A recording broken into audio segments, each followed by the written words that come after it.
Ba-da-ba-ba, ba-da-ba-ba. All right. Promoter 101. Promoter 101. Promoter 101. Promoter 101. Promoter 101. Promoter 101. Promoter 101. Promoter 101. Promoter 101. This is Andrea Johnson from ICM Partners, and you're listening to Promoter 101.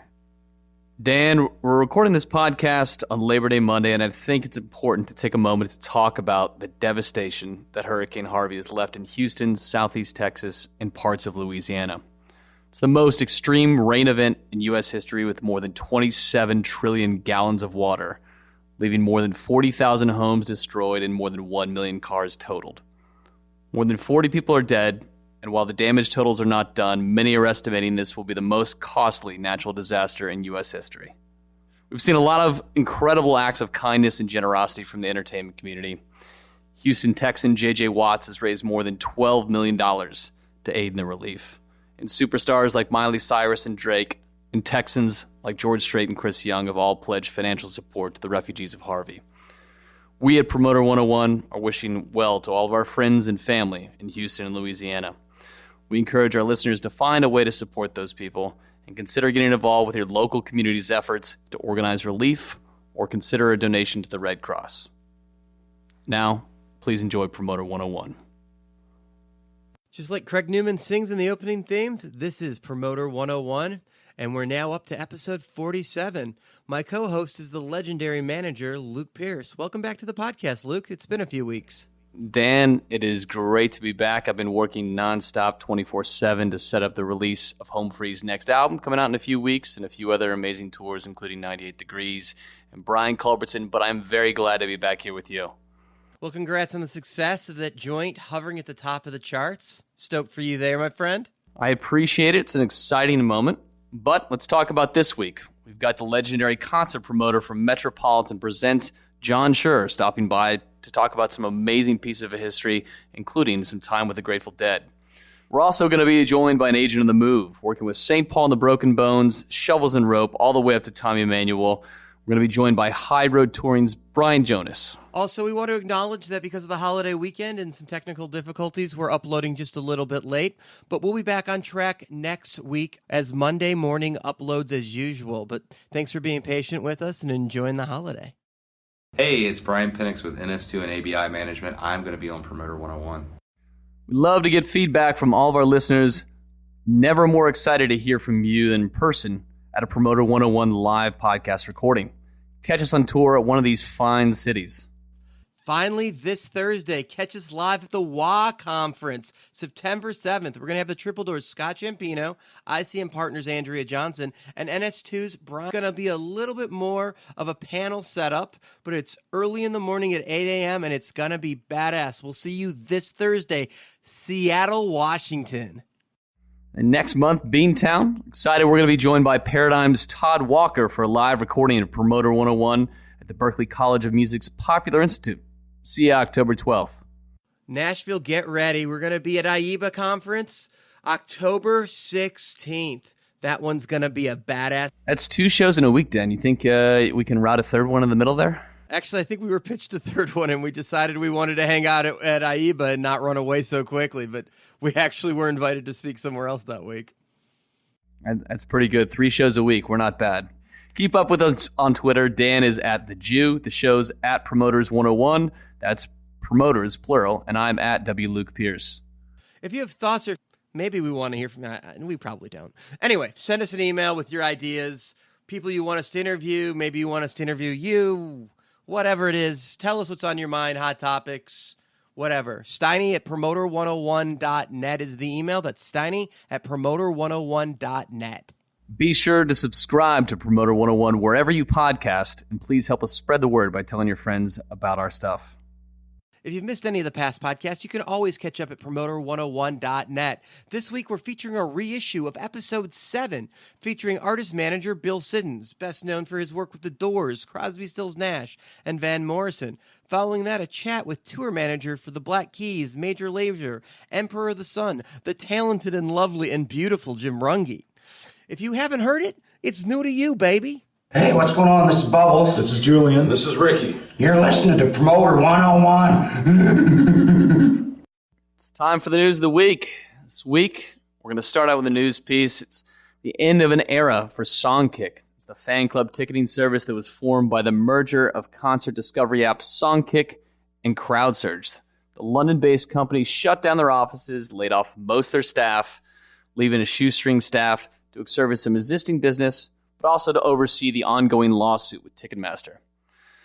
Dan, I think this is one business we've followed through the past year, and we've worked with them as clients in the past that was just never able to scale. And frankly, I think it's a little bit of hubris in the way that they kind of went out. I've got a great deal of respect for people who are entrepreneurs, but the more that we read about this, the more things that came out towards the end of this. Amplify reported on Matt Jones' Soho House memberships and business class international flights being picked up on the Songkick tab. Plus, you add in how ridiculous this Ticketmaster lawsuit is.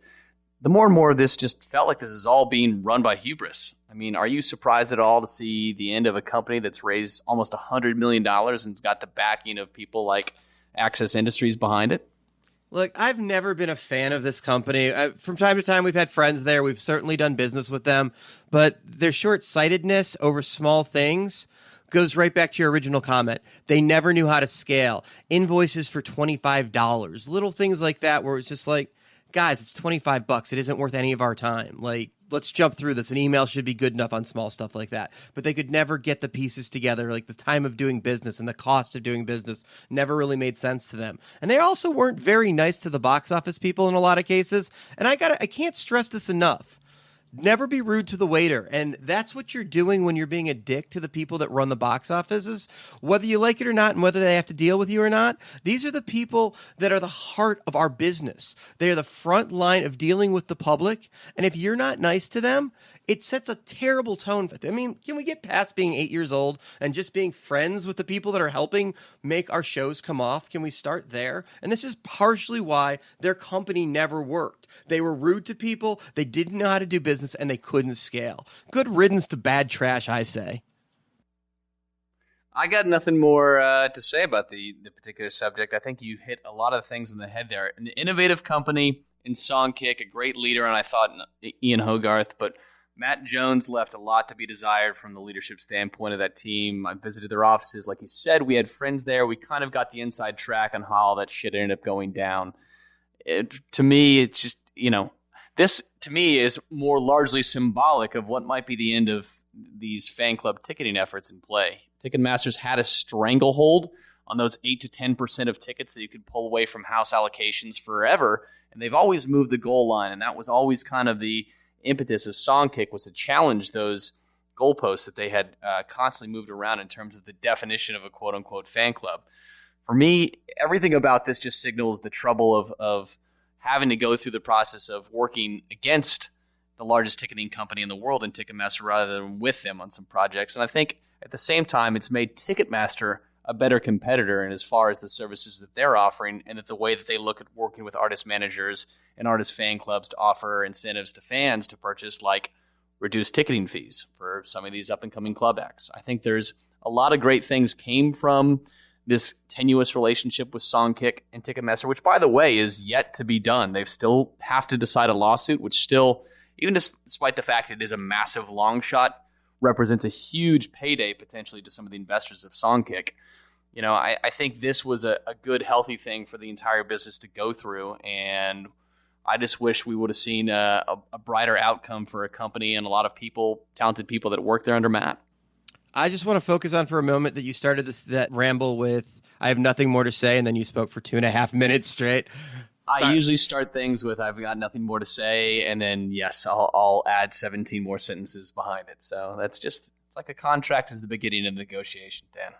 All right, well, let's jump on to other business. From the ticketing world, let's talk about what Taylor Swift did this week, because her partnership with Ticketmaster with Verified Fan. What do you think about all this? I mean, it's really next level shit. Yeah, she's kind of put people into an uproar over this program. Left Sits called it something that tweens would use. It was certainly rolled out in a way that made it seem like Taylor was essentially making us buy $100 worth of shit in order to buy a $150 ticket. And I think it could have been rolled out in a way better fashion. And, we're seeing contentious arguments from our buddy Dave Brooks, who is a mega Taylor Swift fan, about this particular issue. I actually went through the process of signing up through Verified Fan. It's something that we saw Bruce Springsteen do for his Broadway shows. Harry Styles did it for his most recent tour.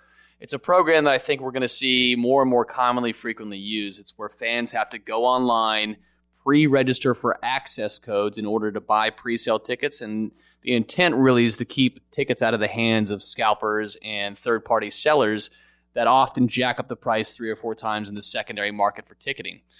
What Taylor has done is she's added like a mega marketing layer to that process, and by buying or pre-ordering her album, which is out on Big Machine on November 10th, you pre-order the album today, it moves your priority up. It's called a boost. If you watch her lyric video a certain number of times a day, it gives you a little less boost. If you buy expensive merchandise, it gives you more boost. So it's all run through this web portal, which does feel like something that a tween would use.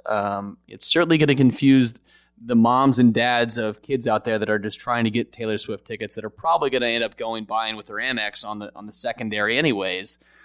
I just think that there could have been a way better way to not gouge fans for the chance of the experience, not even be guaranteed to get a ticket. I don't know what her routing looks like yet, but I can tell you that in most cases, I got to imagine that the demand for Taylor Swift tickets are probably 5 to 10 times in excess of the supplies of tickets in any given market. So even if you pre-ordered a $10 album and bought a $40 t-shirt, you may not be guaranteed to get a ticket, which is incredibly fucked up in my opinion. Some sad news. Steely Dan's guitarist Walter Becker passed away on Sunday, September 3rd, of undisclosed causes. The music community has poured out its condolences and remembrances, and we share that at Promoter 101 as well. Goldman Sachs is out this week with a report offering some guidance to rights holders who, according to this Music Business News reporting, are about to be worth an absolute fortune due to the meteoric rise in streaming.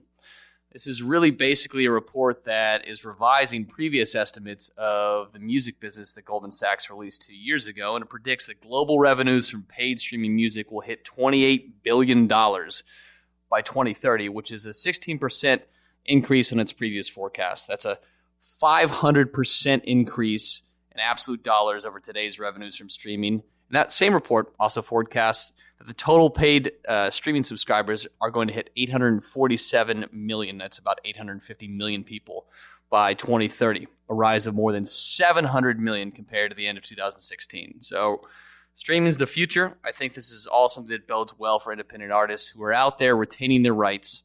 Please let that be a lesson that the future is independent. Polestar is reporting despite selling less than 75% of the seats in Las Vegas, the T-Mobile Arena, on August 26th, with the fight between Floyd Mayweather Jr. and Conor McGregor, was reportedly on pace at press time to break the record for the largest gate ever.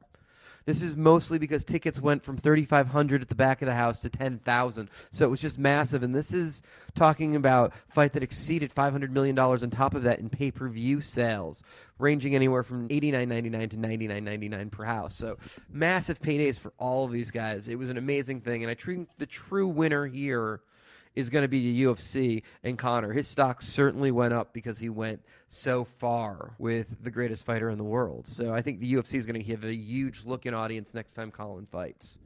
Finally, I want to take a moment to point a spotlight on AEG Southeast Ethan Levinson as Promoter 101's Badass of the Week. He is a buyer everyone loves and somehow books hundreds of shows a year while finding time to be a super dad. He's something of a superhero in my book and a great friend, making him this week's Promoter 101 Badass of the Week. Congratulations goes out to you, Ethan. Hey everyone, this is Cindy Leinott, Kira Finkenberg, Patty Ann Tarleton, Whitney Bond, Amy Miller, Dawn Holliday, Marcy Allen, Paula Palazzo, Becca Leifer, And you're listening to Promoter 101. Promoter 101. Promoter 101. And I'm on Promoter 101. In our featured interview this week, we're joined by legendary concert promoter. Metropolitan presents John Scher. Promoter 101, we're at New York at the Plaza Hotel, and we are with a living legend. John Scher, welcome to the podcast, man. Nice to be here, especially at the Plaza Hotel.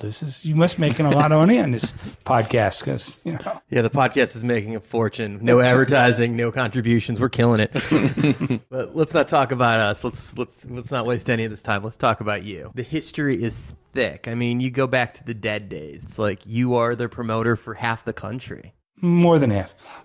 You exclusive east the Rockies at the very Well, least. yeah, it was, from the Rockies east, but I also put together their tours during my tenure in Europe. And there came a short period of time, when I actually did the whole country except for the San Francisco area. And actually, to take it one step farther, there was one tour when the band asked me to negotiate with Bill Graham, which, was a pretty horrific experience. Don't mean to speak ill of the dead, but Bill and I had a very roller coaster relationship. And it's a little bit of that history, too, intertwines here in New York, where Bill closed the Fillmore East, right? Correct. And you kind of stepped into the marketplace right around that time and filled what was a pretty significant void in North Jersey and, parts of New York as well, too. Well, I was still going to college, but promoting some shows and promoting them really mostly in Northern Jersey. And one of the problems was at the time that the Fillmore had an exclusivity clause that excluded anybody being able to play within a period of time. I can't remember whether it was 60, 90 days, whatever it was, and within, 90 miles of the Fillmore. So, it was tough to do a lot of shows. But there were acts, mainly American acts or North American acts, that toured enough so that you could get outside of the exclusivity and do a show in Jersey. And I did a lot of shows in colleges and, sort of waited. When Bill first decided to close the Fillmore, which, in retrospect, if you think about it and what happened with Bill's career post the Fillmore, very hard to figure out why he closed the Fillmore. And you're talking about the Fillmore East, obviously. Fillmore East. Very influential in my life. I went to college during those years. I probably went to 50 shows a year for 3 years at the Fillmore. It was the perfect venue for this emerging, bigger rock scene. But anyway, my relationship with Bill early on was fine. He was my hero. And then he closed the Fillmore East, and I wasn't really ready to pop into New York at the time. There was a guy named Howard Stein who had run for just a couple of years the Capitol Theater in Portchester. And Howard came down and opened up the Academy of Music very shortly after the Fillmore East closed. So I didn't really view it as an opportunity to come into New York at that time. This is the early 70s. But I did find this great theater, and was also called the Capitol Theater, in Passaic, New Jersey, about less than a half an hour outside of the city. We got established very quickly. Howard never really tried to get the same kind of exclusivity that the Fillmore East had. And we opened up the Capitol, and it ran from 1971 to 1988, hundreds and hundreds and hundreds of shows. Really established Northern Jersey as a separate market. There's agents that ever listen to this, they've heard me for decades say it's a separate market. It's the same media market. It's a separate market. And now today, about 7 million people live in northern central New Jersey without any population included from New York or Westchester or Rockland or any of that. So, one would argue it's the third or fourth biggest market in America. We just don't have a major city that sort of, is the center of it all. Newark, before the 1967 riots, now I was in high school then, but there were very bad riots in Newark. And it went from a city that was the 16th largest city in the country, second biggest insurance city. Prudential was and still is there. Mutual Benefit Life was there, a couple of other smaller insurance companies. But the riots were horrendous. And I'd say a huge percentage of the business and white population, white flight, took place. I was born in Newark, and I have a real soft spot in my heart. But because of the fall of Newark which is now, slowly but surely climbing its way back. Jersey wasn't thought of in the modern era of rock concerts, which say, let's call from the mid-'70s on. Is that because acts just want to play MSG and want to play Manhattan? Well, I mean, even without MSG, even if you're not at that level, like, it's Manhattan. I mean, Brooklyn's starting to break through in that world a little bit on the hipster stuff. At that time, I wasn't really doing very many arena shows. A little bit around the country because the agents, first of all, the Capitol became pretty much a must play. Everybody played. Everybody on their way up. And in at least a few cases, in the cases of the Rolling Stones and The Who, they were well into being arena sellout acts, and they came and played the Capitol. It was just a very magical place. Wasn't exactly what the Fillmore was because it wasn't in Manhattan, but it was a very magical place, and it was thoroughly my generation's place. I was a kid. I was 20 years old when I opened it, and it wasn't a theater that had to adhere to certain principles because the adults ran it, and the behavior, adults in those days, 70s, even into the 80s, they couldn't figure out, the baby boomer generation. You say that now like you still don't consider yourself an adult. Well, as I tell my kids often, I work very hard every day of the week, as immature as I possibly can. You have to at least think young if you can't stay young in the business now. So you'd mentioned the Stones and The Who in the early days. When you were seeing all these great acts come through your room early on, was there ever a thought that these guys were going to be career artists, that you were going to see them 50 years later? Well, look, hope I die before I get old. Thank God, he's alive and healthy. Half of them are anyway. Well, yeah. Well, but Roger's the one who sang it. They were already gigantic acts, The Who and the Rolling Stones. They just played the Capitol because it was a cool place to play, and that the audience loved coming. It was still mostly a Jersey crowd, but a much more significant percentage of the crowd came from New York than would happen today. It was cheap, it was quick, it was a half an hour. If you had a car, it was a half an hour if you took a bus. And like I said, we ran it the way we thought that the audience wanted it run. There were no adults. There literally were no adults. When I mean adults, there wasn't anybody that was older than maybe their late 20s that worked there. It was just a place that the acts loved to play. The audience loved to come to. A little bit of the inmates running the institution, huh? Very much so. We did some pretty innovative stuff. I mean, for example, when I first started and I was doing shows on college campuses and, the occasional shows in upstate New York and various other places, the writers weren't what they are now. And usually the act got a deli platter. Maybe 2 deli platters. The really big band's got the 2. We've moved to second deli platter added by overwhelming demand.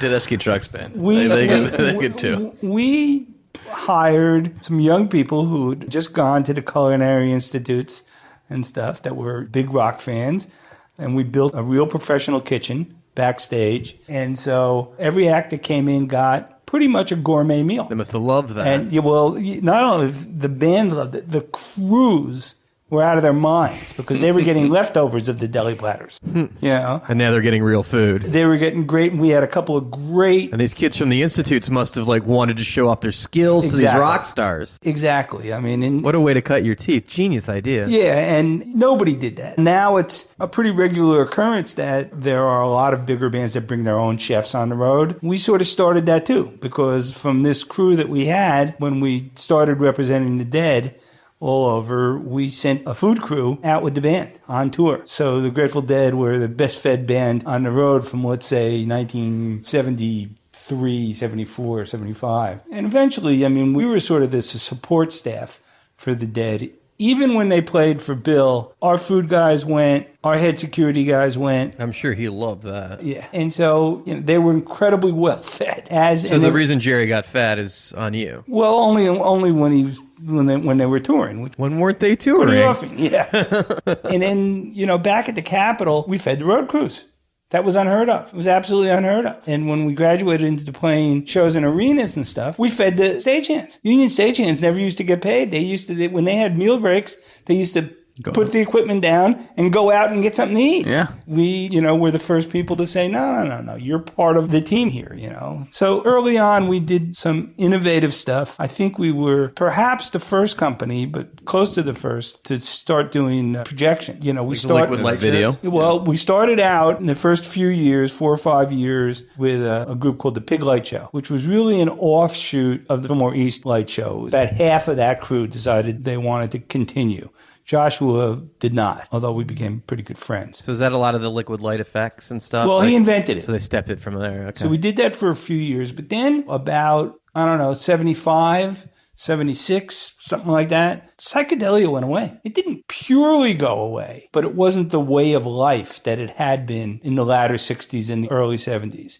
So the whole idea of the liquid light shows sort of faded away, mostly because they were great to watch, mostly because artists started, and Bill Graham had certainly something to do about this, started to look to have more professional lighting systems and sound systems, et cetera, et cetera. So instead of having 24 par lights in the average theater that you went to, all of the new lighting tricks, were getting invented. What era and time are you talking Middle about? 70s, late 70s into the 80s, they kept getting here. So, for but it moved example, from those liquid light shows into... Well, what basically happened was if you're going to do a light show, the stage... If you look at any old videotape of an early 70s venues, you'll see that the stage lighting, very dim. You can't quite even make out who's on stage. And that was so for the audience. You could make out who's on stage, but not much. That's because if there was the kind of lights that are used in modern days now, it would wash out everything that was on the screen. You wouldn't be able to see the light show on the screen. So you gave up some of the viewing the artist so you could see the effects. Yeah. So the one, cute, quick story I can tell you about our chefs and our food crew was when The Who played, they played 2 nights. And at the end of the second night, an hour after the show, everybody's packing up. The crew was loading the trucks and stuff. Band was ready to leave. I think Peter Rudge was the manager at the time. And they were all, getting ready. There were limos or black cars or whatever outside waiting. And they couldn't find Roger. Where could he be? In Passaic, New Jersey. It was a blue-collar... town, the Capitol audience. There was a very famous bar behind the Capitol called the Heidelberg, which, we made them more money than they could ever have imagined.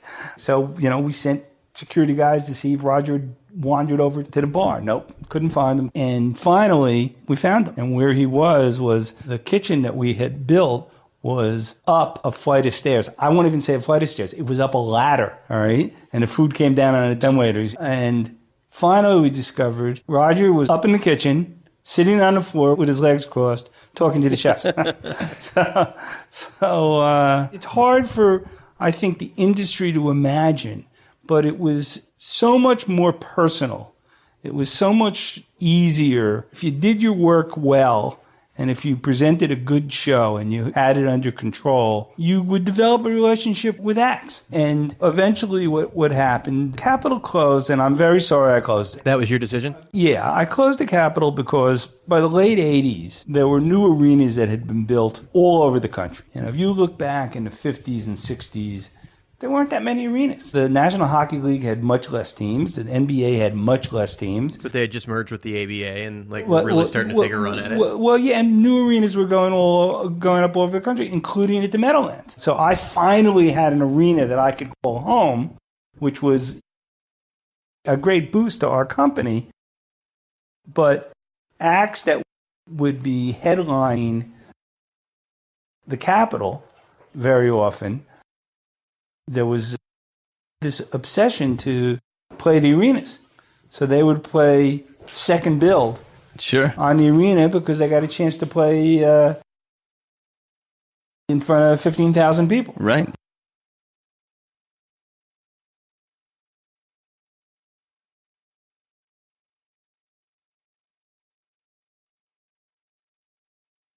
There were just fewer and fewer shows. In its heyday, the Capitol would do probably 40 or 50 shows a year and another 15 or 20 down. And we closed the Capitol in July and August, moved down to Asbury Park Convention Hall. Everything was the same. It's just, we went down to Scher for the summer. So I closed the Capitol.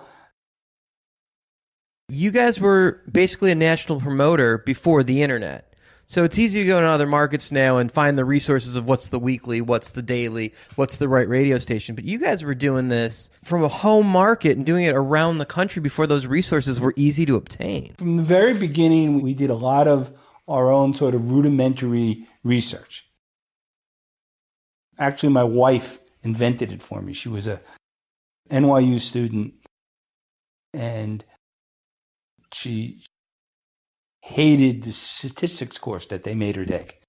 Back in the 70s, you had to take certain courses to get your undergraduate degree.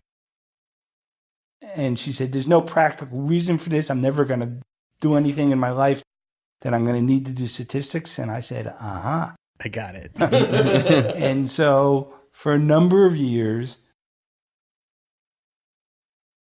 I said to my wife, go get a couple of your friends. They were all adorable.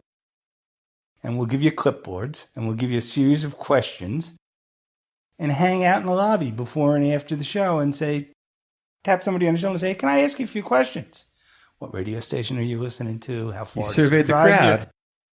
We surveyed the crowd. But you got hot girls to do it, so Yes. they'd actually stop and talk to people. Yes, absolutely. That was, unquestionably, politically incorrect as that is, that unquestionably. But that would have worked better than having, big tattooed guys. Yeah, absolutely. But when we first opened, we took a big ad in both the Village Voice and the Aquarian, which is the sort of alternative paper in Jersey. And we were looking for security guys. And we weren't about to hire Wackenhut or somebody like that.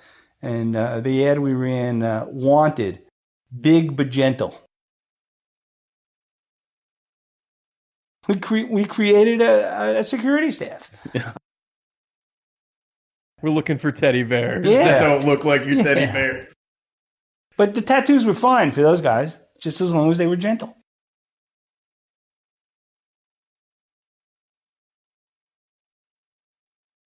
So, that going along just fine.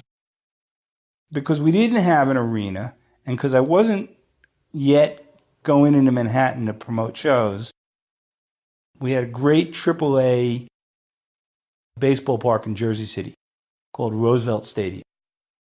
Concerts had held about 35,000 people. So you building a stage out there every time you did a show? Yes. Because you had to break it down because there was still baseball going on. No baseball. Baseball had been gone. Oh, they left it. It They was abandoned just there, yeah. So could you leave the stage up for a season? We did, yeah. In its day, it was the AAA farm club for the New York Giants. Okay. Baseball, New York baseball Giants. And you turned the stadium into your summer shed. Yes. And we did, a number of years of shows there. Great shows. I mean, we did Clapton there. We did The Dead a number of times. All kinds of big acts. There's one particular show that I read about, probably particularly relevant to this conversation, depending on what our podcast airs, because it was 74. It was Crosby, Stills, Nash, and Young. Well, that's probably the most significant show that I was ever involved in. But Crosby, Stills, Nash, and Young, totally sold out. Roosevelt Stadium. In advance at Roosevelt Stadium, 35,000 people. And it just happened that was the day that Richard Nixon resigned. I don't want to sound so old, but there was simply a different atmosphere in the country then. There was still a draft. That freaked out a lot of people. The whole Watergate incident was just ludicrous to all of us, to our generation. I shouldn't say all of us, because there must have been some Republicans around at that point. But, Not sure where the fuck they were. But yeah. So the show started. The morning of the show, actually it started at night, the night before, the mayor of Jersey City, who we had a very nice relationship with, because, they had this old abandoned ballpark that was playing some high school games, and suddenly we were making them a lot of money. He completely went wacko. This was a really smart, I think he was a doctor, really smart, gentle, reasonable guy. There wasn't a real big generation gap, a little bit, right. But it was clear that Nixon was going to resign that next day. Nobody knew when, where, how, but it was, and he completely freaked out What was he freaking out about? He was convinced that hundreds of thousands of kids would come to this sold-out show, tear the stadium down, in jubilation. Crosby, Stills, Nash and Young, at that point were probably, there were still a Beatles, but other than that, they were probably the biggest band in the world. They certainly were very political. They certainly sang about politics. So, and I tried to calm them down and say, there aren't hundreds of thousands of people coming here. You're wrong. This is Jersey. We would have added a second show if there were that many people. This was Jersey City. This wasn't a strip in Las Vegas, Calm down. Well, he wouldn't. He lost it, and I lost a relationship with him. And he had a first assistant or first deputy, a guy named Art Dello. Great guy. He flipped out right along with him. And these guys, politicians, they weren't a lot older. They were maybe 10 years older than me, 15 years older than me at most, So they were sort of in between being boomers and not. So I got there very early the next day. And, there were people hanging out in the parking lot. Not thousands, hundreds hanging out. Because I understood, I can pretend to this day I understand, people wanted to be where it was going to happen. They wanted to be with their own. So everything was calm. Don't remember who opened the show. And the band went on stage. And they were on for about, I would like to say about an hour. It'd be nice if I had a better memory. But I remember, this distinctly. And we were backstage listening to the radio and watching like an antenna with rabbit ears, a TV with rabbit ears. And Nixon resigns. So everybody backstage gets real excited. I mean, that generation, my generation, was very political. We really thought they could change the world. Did the audience have any idea? Because there were no cell phones. The act Nothing. would have had to have said something, right? So I walked up on stage, waited for them to finish a song, walked over to Graham Nash, put my arm around him and leaned into him and said, Graham, Nixon just resigned. It's over. And he gathered the other guys, and they made the announcement. The audience, roar was unlike anything I've ever heard. And they went into Long Time Coming and then into Ohio.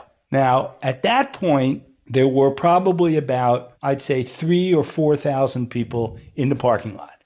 So a little bit of what Mayor Jordan and Art Dello thought was going to happen did happen a little bit, but it was under control. There wasn't any Rioting, problem, But the second that happened, they ordered the police, throw open the doors. Let's let them in. They're better to be inside versus outside, which was completely the wrong thing to do because the stadium was packed. There wasn't any room for another 3,000 or 4,000 people. I mean, there's different things that I did in my life, in my business life, that people will stop me and say, I was there, I was, there. But probably other than the 94 Woodstock, more people stopped me about that show at Roosevelt Stadium.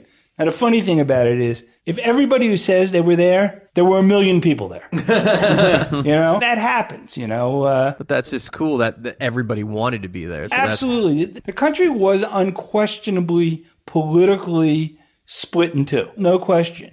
But the baby boomer generation, which was clearly the smartest and maybe the smartest is the most well-educated generation in the history of America, they were coming up and they were taking over. The baby boomer generation just didn't get it. They were brought up by parents who lived through World War II, but for the most part born after World War II, after the Korean War. Yeah, so there are different cultures that just didn't get each other. Yeah, and listen, in I think it was sophomore year of college, there were riots in a lot of campuses around the country, including at Columbia University in New York. I went to college in Brooklyn at Long Island University. They shut our school down in April, in mid-April. Make your own grade, all right? Love that. Because, they were riots at Columbia and there were riots in all kinds of other places. And the presidents of all the colleges and universities in the New York area, they just closed down. Well, let's segue from those wars into the other big war that you were involved with. You and Delsner have fought over this market for years. It's legendary. It's epic. Can you give us your take on that? So I'm promoting in New Jersey, the Capitol, in Asbury Park, a couple of small arena shows at the Rutgers Athletic Center, a couple of other smaller places, theater in Morristown. And, we were doing just great and didn't really have much competition because the Capitol became so important and every agent wanted to play their acts at the Capitol. All right. I was the last one in to sort of the group that Frank Barcelona had created. You were in the Frank Barcelona network. Yes. You can only compare it to Major League Baseball. You owned a team. Yes. Fell in a line and, we got whatever we had a venue for in New Jersey, and we got Buffalo and Rochester and Syracuse and Albany dates. At one point, ICM, whoever their predecessor was, but essentially ICM, I'd say to them, guys, I got to have, another arena market. You got to try to find me one. And they said, Madison, Wisconsin. Was that an arena market back then? Well, is it now? Well, it is now, absolutely. Frank's brothers might be able to claim it is, but I don't know that it is. Rock and roll was the domain of college kids. And it's a big campus. Huge campus, 50,000 kids. So for 1 year, I did, probably a dozen shows in Madison, Wisconsin, and met the Frank brothers' father, all right, who was running the Dane County Coliseum at the time. Great guy. Taught me so much, I can't even begin to tell you. And then it was ridiculous flying to Madison, Wisconsin, You probably couldn't fly direct from here, right? You had to go through Chicago or something. Something like what happened in New York, how did New York happen? First of all, I had, some chops having gone to college at Brooklyn and, had, for a long time had an apartment in Manhattan. But mostly what happened was Giant Stadium had been built in the Meadowlands. And we did the first show there. We did almost every show there for the first 10 years. The first show was Beach Boys, Steve Miller, Pablo Cruz. It's a weird bill. Sold out. Sold, 55,000 tickets or whatever. Anyway. It'd be weird to go on as the Beach Boys after Steve Miller came on. It seems like... Well, listen, Steve Miller had pop hits, during that time period. And Ronnie called me up one day and said, hey, Jersey, let's have lunch. I said, sure. So we met for lunch. Can't really remember who I brought with me from our company. I'm not sure. But he brought, who was his right-hand guy and a great guy. He's passed away, Jonathan Scher. And he was a great guy. And we... Like the heads of the two families sitting down together. Yeah. We had lunch. And then as lunch sort of ended, Ronnie said, now, Jersey, let's talk turkey. This new arena that's going up. Yeah. And he said, so we'll be partners on every show, right? I said, Ronnie, what are you talking about? A lot of acts are going to want to play there. So I said, and you want me to do what about that? And he said, well, we'll partner them. So I looked at him. Were you going to partner both? Was he going to what? cut you No, was that's he going to cut point. you on MSG? So I said to him, look, let me give you a counter proposal here that I could agree to. Right on the spot. I said, let's go back to the year I started really promoting concerts in Jersey, which was 71. I said, you give me your books to show how much money you made during that time in New York City. All right? I said, if you want to write me a check for half that amount of money, we'll be partners on everything. I said, if not, I can take care of myself in Jersey. All right? So he gets infuriated, gets up, starts to walk out. Jonathan Scher hangs back because I was very friendly with him. And he takes me aside and he says, John, you've just made a really huge mistake. I said, yeah, what's that, Jonathan? He said, people love Ron Delsner. All right? You'll be out of business in a year. Yeah, you really think so, Jonathan? Yeah, I'm just telling you as a friend. I know I work for the guy and he's a little quirky, but you're gonna get your ass handed to you. So I said, okay, we'll see. So at least for the first 10 years that the Meadowlands Arena was open, we did 95% of the shows. The only two shows I can remember Ron getting during that time period were shows that I passed on because I wouldn't go along with the request from Madonna's manager, Freddie DeMann at the time, and Rod Stewart's agent. I don't really know whether that was came from the manager or not, but The agent was Jeff Franklin at ATI. And in both cases, they wanted me to hold back, 500 P1 seats and give them to them to scalp. And I could take a lie detector test right now. I've never, ever scalped a ticket to one of my own shows, ever to this day. Now, by the way, that makes me a schmuck. Right? Okay. That makes me a schmuck because, as best as I can tell, there might be one or two examples, but even the examples I thought I would give you now, I'm not so sure of. Everybody fucking was scalping tickets. And the managers, all right, knew it, couldn't stop it. There were all kinds of schemes, that people were running. So said, we might as well get in the scalping business.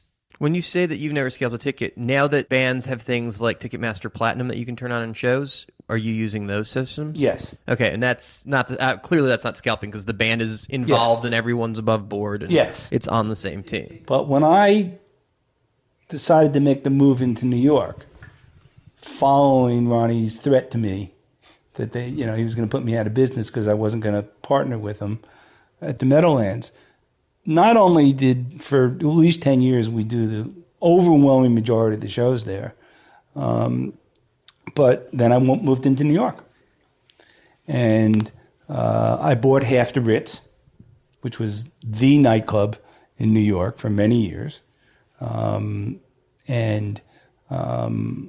remember, I want to say either 89 or 90, we did an equal number of shows to Delsner at Madison Square Garden, the huge majority at the Meadowlands, and more shows than he did at Nassau Coliseum. Not right. What? Not this year. And so, and I like Jonathan Scher a lot still, but I saw him once and I said, a couple years later, I said, not out of business, am I, John? We had him down for the count. Two things happened. Well, first of all, before I stepped my promoting foot into Manhattan or Long Island, I went and sought guidance from Frank. Frank could have stopped me on the spot. He was your consigliere in that fight? Very much. Not a bad team to line up with. He could have, look, there's lots and lots of organized crime jokes about Frank. Frank was the gentlest, smartest, nicest man I ever met in my life. I say there's zero chance he was ever involved. Oh, that's not what I meant. I was more the guiding hand of before you got into that war. And before I made these certain deals ready, and I went to Frank and I said, I told him the story about Ronnie, at which point Frank told me the story of Ronnie, that Frank really figured out that you could use Jones Beach as an amphitheater. It had been built for a long time, but it was built for Guy Lombardo. All right, if anybody here knows who Guy Lombardo is, he was a big band leader. All right, like Count Basie kind of thing. Yes. Okay. Yes, and Jones Beach had its seating area, and then it had a moat, and then there was a stage, and Guy Lombardo and his big band orchestra and a certain number of actors and actresses from Broadway all summer would do sort of a big band version of South Pacific, Camelot, all of those great things. And that's what it was used for. And that started to fade out because the big band generation was dying. And you don't see many of them touring anymore. Yeah. But the audience was dying. Literally. Yeah, no, I mean, listen, I'll tell you a little side funny story.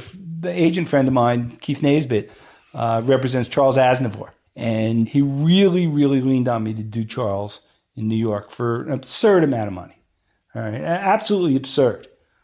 And I said, and I think it was his 90th birthday tour. It was like 5 cities, and that's a Keith tour, and Keith gave me every reason that I should do it, and I said, "You're nuts. I'm not gonna do it. He's 90 years old. I have no idea if anybody anymore knows who he is. Or if he lives to the date. I had done him like 5 years before at Radio City, and it sold out. But he was only 85 then. Young kid then. Will you come back and talk to us again? Sure. Awesome. Thank you so much. Thanks, John. Clearly, there is no love lost between John and Ron Delsner. What a great story. We are hoping to have John back on soon to tell more details, and hopefully Delsner comes on and tells his side of the story. Anyway, the invitation's there, and we're hoping to make that happen.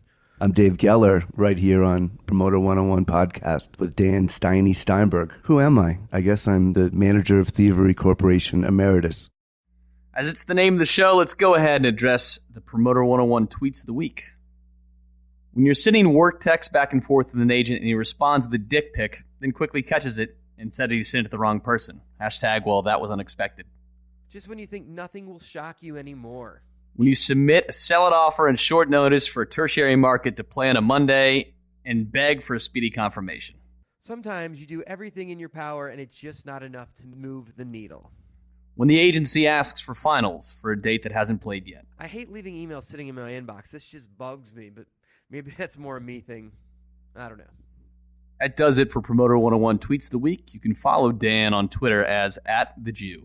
Yo, this is Tommy Lee. Yeah, that T Lee. And you're listening to Promoter 101. Fucking turn this shit up, bitches. It's time for our newest favorite segment, War Stories. We are graced to have the legendary Trailer Park Boys with us this week on War Stories. Des Moines, at the White Sherman. Yeah, the show at Des Moines was great, other than the fact that there was goddamn bats flying around the theater. That was one of the weirdest shows ever. I've never dealt with bats before. I actually had them flying around all show, and there was one in my dressing room. And it's just a bat. They're not like vampire bats. Suck the blood out of I it. can't stand bats. Trailer Park Boys gracing the Promoter 101 podcast with a visit. You just never know who's going to show up to talk on this podcast. Bob Rupp here on Promoter 101. This week, we're also really happy to be joined by High Road Touring's Brian Jonas. He's covering some of the industry's hottest acts, including St. Paul and the Broken Bones and Shovels and Rope. Promoter 101, we're at the Plaza Hotel, and I'm joined with Brian Jonas from High Road Touring. Welcome, man. Thank you, sir. Thanks for having me. So if anyone has caught lightning in the bottle the last couple of years, you are on a roll. You're just signing storm of stuff that's been taken off. Congratulations, man. Thank you. Thank you. I appreciate it. It's like Broken Bones. Dude, they're just crushing, dude. Yeah, I mean, it's been great. I mean, they've worked extremely hard, so it's rewarding when you see someone that works as hard as that band have the success that they've had. But if you've seen them, you know what they do on stage is that, you know, their success is directly correlated to what they do on stage. Yeah, they're a great live band, but you've been good at that from day one. I mean, Milk Carton Kids were originally yours, and like you have ears. There's no question you can see an act and you know there's something there. Thank you. It's nice to hear. There's very few people in the world that you can say, oh, he signed them? Well, then you should listen because there's something there. And it's not just the hip and the happening right now. It's like you took in on Tommy Emmanuel, who is certainly hip in his own right, but flamenco guitar is yet to make it into the mainstream alternative world yet, but he is an icon in his own right. He is, and he's completely and utterly honored to be representing him. He's somebody that I think crosses so many genres that, you know, it's amazing. You know, I don't even think I've tapped the potential of what he can do yet. I mean, he's, you know, he can go play a folk festival, but he could also go play, you know, a bluegrass festival, and he can play a jazz festival, and what he does, you know, people respond to it. His festival's going to be in his future? Yeah, I mean, it's someone like Tommy. You look at the career that he's had, and when I first sat down with him, I was shocked at the amount of festivals he hadn't played. And it's something where obviously the festivals are getting younger, but there are a slew of festivals that he's appropriate for that, you know, I feel like someone like him, he's earned the right to get those opportunities. Whether or not they happen, I mean, it's to be seen, but he's certainly worthy of playing a lot of festivals, I think. And what he does is, you know, a lot of people get scared by just the fact that it's a solo artist with a guitar, but I mean, you know him. It's the most percussive solo acoustic show you'll ever see, and it's a full sounding show. And it's one of those shows where you just pretty much sit with your mouth wide open in awe. And I think it's pure entertainment for me personally, and I think that's what, you know, festivals are all about. Or at least they should be. A lot of them are about the spectacle. Yeah, we can focus on the success of your current roster, which would be easy to spend an hour talking about the success. But I think the path of how you got there is probably a little bit more important in actuality, because you got there and there's no question your roster's happening. Yeah. And no one can deny that. But you had your own independent agency and you became part of High Road. Can you tell me that story of how that whole thing came together and you started your own thing? And Yeah, I mean, I don't know how far back you want to go. I mean, the womb. Yeah. Well, what music were your parents listening to? I mean, I had a really, really strange path coming up as an agent. It's not your typical one where I started in a mailroom and got thrown on somebody's desk. And I went to law school out of college thinking I want to be an entertainment lawyer until, I took an entertainment law course and realized that I didn't want to do that. I just knew that I wanted to get in the music business. How far into law school did you get? Oh, I finished. I'm sworn into New York and New Jersey. You passed the bar? Yeah. I'm in good standing in the New York and New Jersey bar right now. Suddenly got very intimidated. I'm glad that we only do good business together. Yeah, exactly. No, I mean, that's the thing. It's like I haven't never used my law degree. Everyone asks. That's the first question when people ask me, like, "Oh, how often do you use your law degree in this business?" And the reality is, it's a relationship business. You either fuck someone or you don't. Right. If I'm suing somebody, I'm not going to defend myself because I haven't practiced law, so it would kind of be a disaster. But yeah, so I was in law school. I was waiting for my bar results, and I knew that I wanted to work in the music industry, and I just was trying to find a way to get my foot in the door. And I saw a posting for an internship at Universal Attractions, which I'm sure you know. Jeff Allen, Jeff Epstein. Jeff Epstein. I love the 90s. Those are my guys, man. First two agents I'd ever met in my life. And I took an internship there. And I slowly worked my way. They made me an assistant, I think, in 3 months. And then Jeff Epstein had his first baby.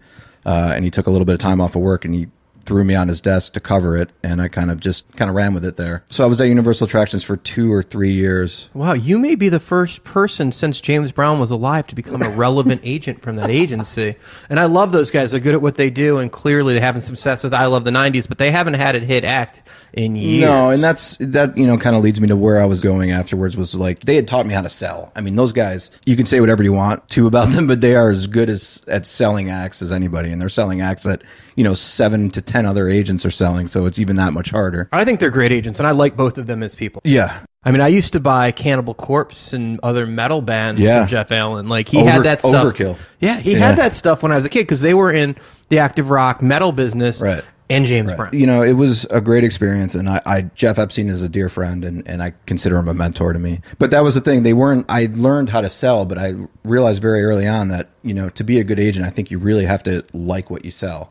And it wasn't a knock on Universal Attractions roster. I mean, I grew up listening to all those artists, but for me, it was, how can I take what I'm learning here and apply it to artists that I love, that I'm listening to, and that I want to build? So I took a job at Red Entertainment, which was another agency similar to Universal Attractions, but Carlos Keys, and I was sold Dionne Warwick, right? Yeah, I was sold on that because they did have exclusive artists, and Carlos told me, he's like, I want you to come in here and sign younger artists and develop younger artists. So I went there, I met with Carlos, and that's where I met Mitch Blackman, who's a dear friend of mine, Mitch Blackman at ICM. Love Mitch. Yes, Mitch and I hit it off, and I think we both looked at each other and said, we could do this together. We both had similar goals. So I sat next to Mitch for 2 years, and we booked, he was building his roster. I was slowly building my roster. And, Mitch got to a point where I think he was starting to outgrow where he was. And, it was great that he found a home at ICM. I didn't have really, my roster wasn't there yet. So, Red Entertainment kind of was making some questionable business decisions, and I knew that I needed to get away from that situation and take my artist away from that situation. So I took my artist with me. I took Al Morano, who was my assistant at the time, who's now an agent at High Road in the San Francisco office, and we went and worked out of my living room and started Blackbird Artist Agency, which was the name of the company, and it was just Al and I, and maybe, I think we had 10 artists at the time, and we worked out of my living room for maybe 6 months, got office space in Dumbo where I was living at the time. That's over in Brooklyn, right? Yes, that's where our office, the High Road office, is in Dumbo right now, currently. And in that period, I got married and I had a kid. So Blackbird was my baby, and it was something I started, and I grew it, as much as I possibly could. And I think it was open for 4 years, 3 or 4 years, and eventually, there's a lot of circumstances that led Frank and I to get together, but It eventually happened. And that Frank was Riley. Yeah. My goal with Blackbird was to always, I knew that there was going to be limitations to what I could do based on the level of artists that were coming by my plate, were things that were being passed on by Frank and CAA, William Morris, everything. And I knew that eventually, for me to grow as an agent, I was going to have to find a place with similar ethos and just someone that So you could be in the loop. Yes, exactly. And someone who can empower me to have opportunities that I wasn't getting. So how did that conversation come to be? My son was 2 years old. I knew that I had to do something sooner than later. Very expensive to run your own business, obviously. So I had an offer to go to the agency group at the time and to work their college. They wanted to kind of incorporate me into their college division because at Blackbird I'd spent a good amount of time and money developing a college database. I was participatory in NACA, which I'm sure you know. Yeah. So that was a conversation I was having. And at the time, you had mentioned the Milk Carton Kids. I had just started working with the Milk Carton Kids, and I had started putting them on the road, and they'd started building a buzz. And they made a move to another agency. And at that point, I didn't know really what to do. I didn't have a mentor to be like, this has never happened to me before. I don't know how this works. Is it common practice for other agencies to go and poach clients? And Frank and I had always had a good rapport. Some of my artists had been on his tours as support, and he's always was very polite, and I think he respected what I was trying to do. So when that happened, I lost the Milk Carton Kids. I called up Frank and I just said, hey, I need advice. I've never been in this situation before. You're someone who I admire. Let me know how I should handle this and what your take is on it. And, Frank and I ended up speaking that night for a couple hours, which, in Frank time is a long time. And, he asked me what I was doing and what my goals were. And, I told him that I had that offer, and he's said, listen, don't sign that offer. Let me come into New York and let's meet. And we met and we had breakfast, and I think we had maybe 2 meetings after that. And we just looked at each other, and it was, hey, I like you. I want to work with you. Let's do this. And he, it was very seamless. It was a situation where he make your office, the New York office of High Road, you and Al can come, and it's pretty much business as usual, except now it's a High Road touring office. And that's, since then we've gotten larger office space. And you guys have more on your team now, right? You guys have grown that. Right. Exactly. Who else is in that office now as agents? Well, Al Morano recently moved out to the San Francisco office, and we've had Wilson Zhang, who was in the San Francisco office, move to New York. So now it's myself, Wilson, and Tom Conrad, who's a junior agent. Frank spends a considerable amount of time in the New York office. He's probably here at least a week out of each month. He's actually here right now. Oh, that's a lot. Yeah, so which is great for me to have him there and to have the access to him. And so that's how it's all happened. Okay, and that's been what, like 3.5 years, something like that? Oh, no, I've been in High Road for 5 years now. Wow. Yeah, May of 2012 was when it happened. So, and that's clearly giving you the power behind your punch to not only get the calls on other acts and first tier calls, but have the chance to sign and have a better chance of retaining acts. Absolutely. Not just having the company behind me, but more so just learning. What I've learned from Frank in the last 5 years is, it's been on fast forward. I just feel like it's happened very quickly, and I've learned a numerous amount of things that I probably would have taken me a long time on my own to figure out. As limited as I was still trying to take the appropriate steps, and I wasn't aggressive to a fault, and I knew what my artists were, and more importantly, I knew what they weren't. And I think he respected that, and I think he knew that if he gave me some tools, I could run with it. And, hopefully I'm doing that. Cool. Wait, can you mention what some of those tools might have been? Just how to plot a tour properly and what situations to avoid and what, there's not a specific thing I can pinpoint. It's just, I didn't, when I was on my own, the biggest thing for me was volume. I was churning and burning. I was booking shows and just going on to the next one because, I had bills to pay and there wasn't much thought. Volume was the answer. Volume was the answer. And Frank has taught me that there's a certain amount of patience that needs to be involved in this, especially with artists early on. It takes 3 years really to set something up the proper way. Is that really the formula? You figure 3 years? Now I think it's changed. A lot can happen for artists, but when we sign something, I don't personally. It takes a long time to get it where it needs to go. I don't know if it's necessarily 3 years, but I do think there has to be an expectation of at least 3 years before you see some sort of return on your investment. And you may never see a return on your investment, and you know how that goes. I mean, it's just right. You're not sure what's going to take and what won't. Yeah, but that said, I mean, we're kind of pride ourselves in being those people that aren't afraid to do that work for 3 years and develop things the way that they need to be developed. Yeah, I mean, there's no specific, there's no code of conduct of Frank Riley that he just made me adhere to, but it's just.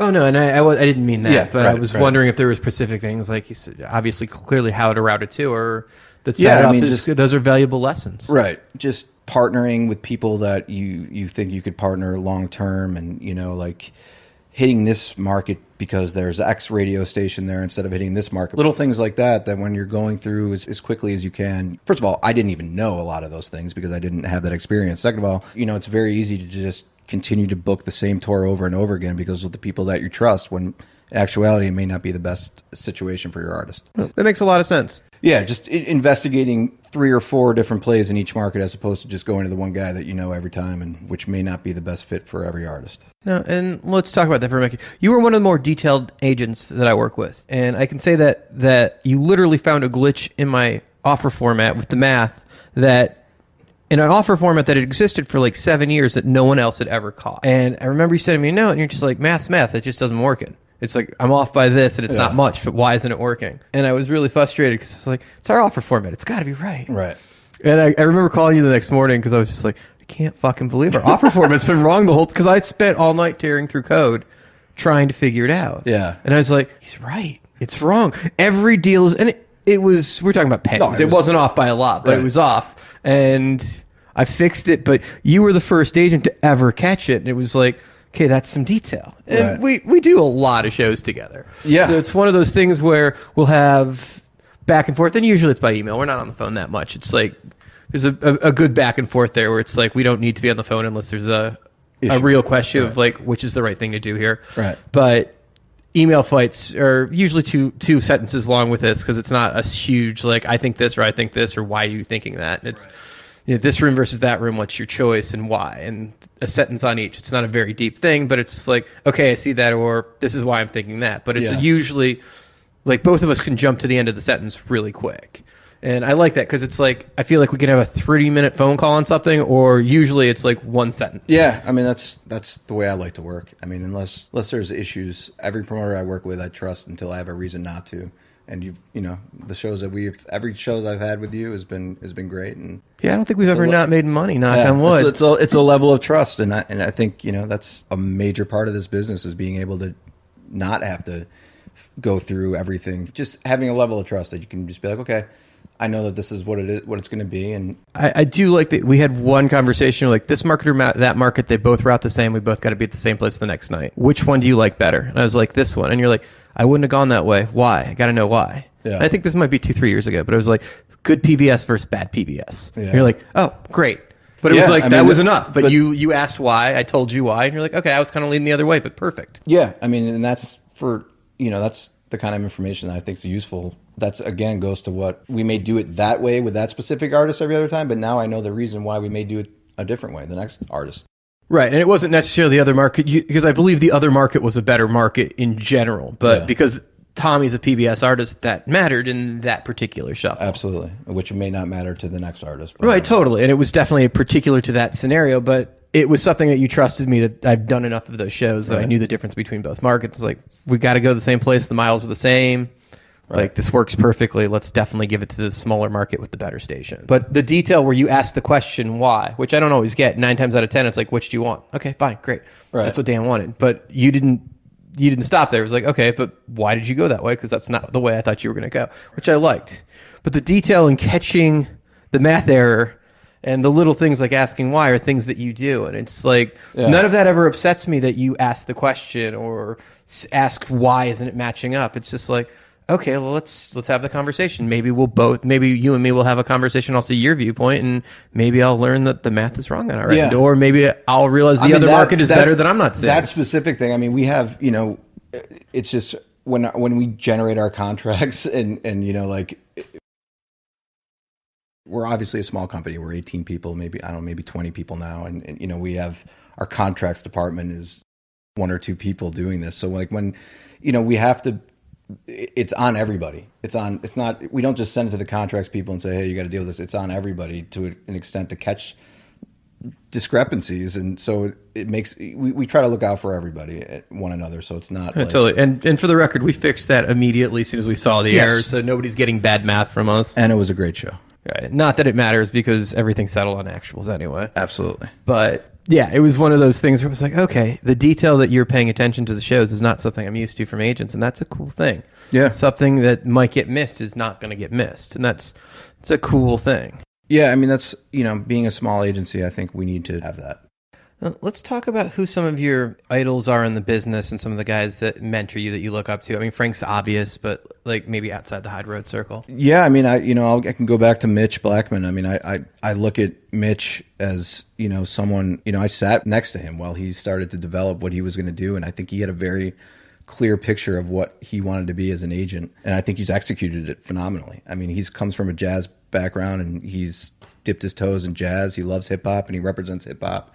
And I think, I don't know. I mean, I like the way he works. I think he's a hilarious. Do you have that side to you? Because Mitch Blackman is a madman in my head. And it's Yes. like, and he's a dear friend. It's Right. like, but he is a wild guy. He's a wild guy. And no, I mean, I think that's why I enjoyed working with him, because his style is very much different than mine. I mean, I love standing next to him because I look like the quiet one with the two of us together, which I just No, absolutely I mean, I love. love Mitch can get on the phone and he'll talk, he'll talk to you for a half an hour, and, 28 minutes of that, was just him going on, and 2 minutes of it was business, and he gets the business done, but that's just the way he is. Yeah, there's a good amount of stand up in there. Right.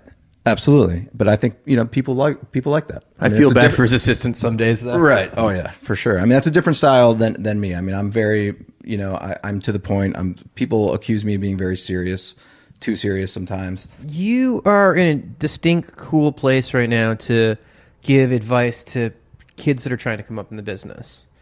You have been through it very recently. Right. Found security in the last handful of years, like last 6 or 7, like you've really cemented security for yourself. Right. But that struggle for paying my bills, taking care of my family is a fresh thing in your head, and how to get from there to where you're at now. Do you have any advice? I mean, my major piece of advice would be to present yourself, the way that you want to be presented, and just, put yourself in situations where you think, maybe you're not ready to be there, but just, you got to be there. You got to be in the room. One of my managers always says you have to be present to win, and that's always stuck with me. So, I had a unique opportunity here being in New York to, go out every night and see bands, but more importantly, see people that work in this industry. And I think that's the most important thing, is just if you want to get in this business, just go and do it. Is that something that's super open to everyone? Do the Bowery guys and the Live Nation guys and the AG guys let anyone that's in the business, do they get them in? Is there like a working relationship kind of like club love that is extended? I mean, I'm not talking about shows at the Garden, which are a little more impossible. I mean, I think, again, it comes down to relationships. I mean, if the Bowery guys, if you know them personally, I don't think it matters where you work. If you want to get into a show, you can get into a show. I mean, I mean, listen, when I was first starting at Blackbird, I was paying my way to get into shows. And, again, it goes to being present. Sometimes you have to spend money to make money. And I'm sure you know that. And, when I was at Blackbird running my own show, I went and I saved up as much as I could, and I got a booth for APAP. And you know how expensive those things are. That could really affect your year. Yeah. But that put me in the room with Frank, and that was another reason he saw what I was doing there. And, Was that worthwhile? Other than getting me, on the radar to some other agencies, and I don't know, I didn't do a ton of business through that at the time. I mean, networking was probably worthwhile, but you probably could have done that at the bar at a different conference. Sure. But was it worthwhile as an indie agency to make that investment to go to that conference? Because we're talking thousands of dollars for that booth. It's a lot of money. So it's not an unfair question. No, it's a totally fair question. I think that I don't remember what I got out of it as far as bookings. I don't think very much. I mean, my artists at the time they're club artists. So to go to present, it's a pretty big swing. It is, and I think again, it just really was more just for having a presence. I don't think I ever thought I was going to. So it was brand management. Exactly. Okay, It that just makes felt sense. Like I needed to be there because everyone else was there, and I think it helped. No, it's a very cool thing. And it That's is. really I mean, impressive. it is something like I did. I did envision hopefully a lot of my singer-songwriter artists as they grew and got older, eventually ending up in performing arts centers. And, I wanted to get my foot in that door at least and start to know some of the people that book those rooms. Very cool. Before I let you go, can you tell us a couple acts that you're super into right now? You don't actually have to be their agent, just stuff you're listening to that you're excited about. Well, I'll start with my clients because I think I would be a horrible agent if I didn't do that. But John Moreland who's someone I represent who I'm completely over the moon about. He's someone that I listen to and I love, and I'm very happy that he's starting to get recognized in the industry. I think he's an incredibly talented songwriter and someone that's really important for the craft of songwriting. I just started working with this guy named Joshua Headley out of Nashville, who just got signed to Third Man, which is Jack White's label. I'm excited about him. I'm just really just my own artist. There's a new Noah Gunderson album coming in September that I'm excited about. St. Paul's going to have a new album in 2018. Shovels and Rope are going to have a new album in 2018. Really, I'm mostly excited about my clients because it's what I spend most of my time with. Not a bad place to be. Yeah. I just signed a few younger things that I'm excited about. There's a guy from Birmingham, Alabama that I was actually tipped to by the St. Paul and Broken Bones guys, and he goes by the name of Early James. He's 23 years old. Can play like Chet Atkins. Early James. Yeah. Is Todd Coder in the loop on that yet? Todd is. Right on, man. Thank you so much for taking the time and being on Promoter 101. Yeah, thanks for having me. I appreciate it. It's a lot of fun. Brian Jonas, Promoter 101 at the Plaza. I have to say, Brian always gives it to you straight. Thrilled to call him a friend, a guy really on the move. What a great interview. Hey, it's Benji Gold from Green Coquille Botanicals on Promoter 101. Celebrating some birthdays the week of September 14th to September 11th, 2017. Monday, Labor Day, November 4th. The great promoter Bill Silva, Vector's Ross Schilling, and manager Kevin Gasser. On Tuesday, we got Live Nation Asia's Jason Miller, not to be confused with Live Nation New York's Jason Miller, manager Doc McGee, and Columbia Records' Ryan Rudin. Wednesday, USC's Chad Anderson. On Thursday, Brick Wall's Michael Solomon, manager Rick Bonney, and tour manager Scott Cannon.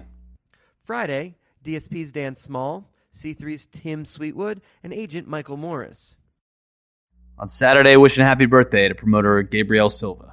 Sunday, manager Nick Lippman, agent Peter Davis, and Works Entertainment Constance Torres. Happy birthday to you all from the gang of Promoter 101. If you want to reach out to us, send us an email to steiny@promoter101.net. Our next episode is going to be airing live from WA Conference in Seattle. It's going to be featuring Triple Doors Scott Giampino, ICM Partners Andrea Johnson, and NS2's Brian Penix. This is going to be more of a panel with the three of us all interacting with him one-on-one than it will be necessarily an interview, but we're excited to get out some content from a great conference in Seattle this week. If you're coming to the conference, please be sure to stop by and say hi to us. We love to hear from you and know what you're thinking. It'd be great to meet anyone that's a listener. This is John Schultz. I'm Windish. Charlie from Crescent Ballroom. Craig Newman. Dave Brooks. Dave Chumley here. Dave Ratner. John Holiday. Ted Becknell. LX. Imong Shah. Elliot Lefko. Gerald B. Henley. Harlan Fry here. Jack Ross. Jason Miller. Jeffrey Fox. Joe Escalante. Blair LeBlanc. Martin Atkins. Neil Dixon. Nick Farkas. Paula Palazzo. And I'm on Promoter 101. Promoter 101. Promoter 101!